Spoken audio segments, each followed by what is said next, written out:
যারা আপনাকে ভালো বলেন তাদের সাথে বেশি বেশি করে মেশার চেষ্টা করেন। এর কারণটা বলি। আমার এক আপু, আমার কাজিন আর কি, আমার কাজিন নতুন পুডিং বানাতে শিখছে। তো পুডিং বানাতে শেখার পর আমার দুলাভাই যখন বলছে, আরে বাপরে বাপ, সেই হয়েছে পুডিংটা, দোকানও এত ভালো বানায় না, আমার আপু তো মহা খুশি, সে আরো ভালো পুডিং বানায়। এবং পুডিং খাওয়াইতে খাওয়াইতে আমার দুলাভাই জীবন অতিষ্ঠ করে ফেলছে, সত্য ঘটনা। আবার দেখবেন ওয়াইফ যখন হাজবেন্ডকে বলে, আরে বাবা তোমাকে তো হোয়াইট শার্টে সেই রকম লাগে, পরদিন থেকে কিন্তু হাজবেন্ড বিধবা, প্রতিদিন হোয়াইট শার্ট পরে, এভরিডে হোয়াইট শার্ট পরে। এই যে যারা আমাদেরকে ভালো বলে, আমাদের সামর্থ্যে আস্থা রাখে, তাদের খুশি করার জন্য আমরা ওই কাজটা অনেক ভালো করে করার চেষ্টা করি। সেই কারণে তাদের সঙ্গে মিশতে হয়, তাদের কথা শুনতে হয়, রিসিভ করতে হয়। সাবকনশিয়াসলি এটা আপনাকে সামনের দিকে এগোতে সাহায্য করে। আর একটা কথা শিখিয়ে দিই,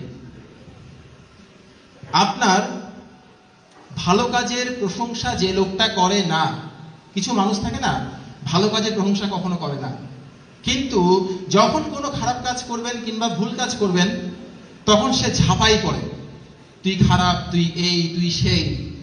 কিন্তু আপনি এত ভালো কাজ করলেন, কখনোই সে আপনাকে একটা থ্যাংক ইউ বলে নাই, কংগ্রাচুলেশনস বলে নাই, কিছুই বলে নাই। কিন্তু একটা খারাপ কিছু করছেন, একটা ভুল কিছু করছেন, ঝাঁপাই পড়বে একদম, আপনার 14 গোষ্ঠী উদ্ধার করবে।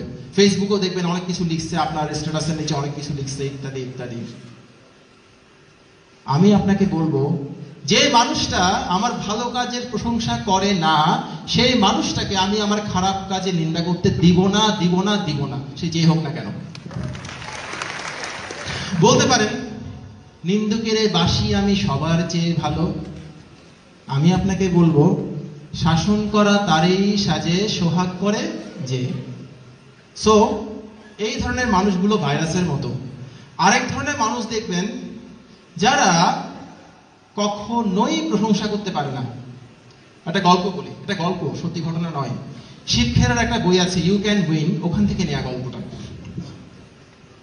একটা কুকুর ছিল, যে কুকুরটার একটা অদ্ভুত ক্ষমতা ছিল। ক্ষমতাটা কি? ওই কুকুরটা পানির উপর দিয়ে হাঁটতে পারতো, দৌড়াতে পারতো। তো কুকুরটার মালিক তার বিভিন্ন বন্ধু বান্ধবকে ইনভাইট করতো বাসায়। ইনভাইট করার পর কুকুরের সেই ক্ষমতাটা দেখাতো এবং সবাই খুব প্রশংসা করতো। এই ব্যাপারটা তাকে এক ধরনের আনন্দ দিত।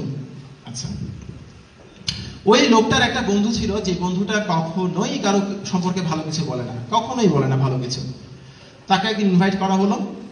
দুপুরবেলা খাওয়া দাওয়ার পর বিকেলবেলা দুই বন্ধু মিলে একটা পুকুরের পাড়ে বসে আছে। তখন যে কুকুরের মালিক বন্ধু, সেই বন্ধুটা তার এয়ার গান দিয়ে একটা পাখি শিকার করলেন। পাখি শিকার করার পর পাখিটা ঝুপ করে গিয়ে পানিতে পড়লো, আর সেই কুকুরটা দৌড়ে গিয়ে পাখিটা মুখ দিয়ে ধরে নিয়ে আসলো। তখন পাশে যে বন্ধুটা, ওই বন্ধু কিছুই বলে না, চুপচাপ নির্বিকার। তখন সে উসখুস করে, সে ভাবে কিছু বলে না কেন। তখন সে তার বন্ধুকে জিজ্ঞেস করে, দোস্ত একটা কথা বলতাম। হ্যাঁ, কি সে? এই যে তুই আমার কুকুরটাকে দেখছিস না? হ্যাঁ, তো? বলে না, মানে তুই আমার এই কুকুরটার মধ্যে কোনো অস্বাভাবিক কোনো কিছু দেখছিস? বলে কি? বলে না, মানে একটু এক্সট্রাঅর্ডিনারি কিছু, অস্বাভাবিক কিছু, যেটা অন্য কুকুরের মধ্যে দেখা যায় না। বলে হ্যাঁ দেখলাম তো। বলে দোস্ত কি কি? বলে তোর কুত্তা তো সাঁতার পারে না।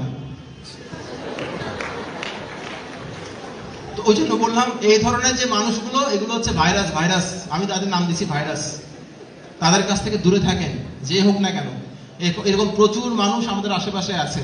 এরা আপনার লাইফে কোনো কাজেই আসবে না, বরঞ্চ আপনাকে স্লথ করে দিবে, আপনাকে থামাই দিবে। দরকার নাই।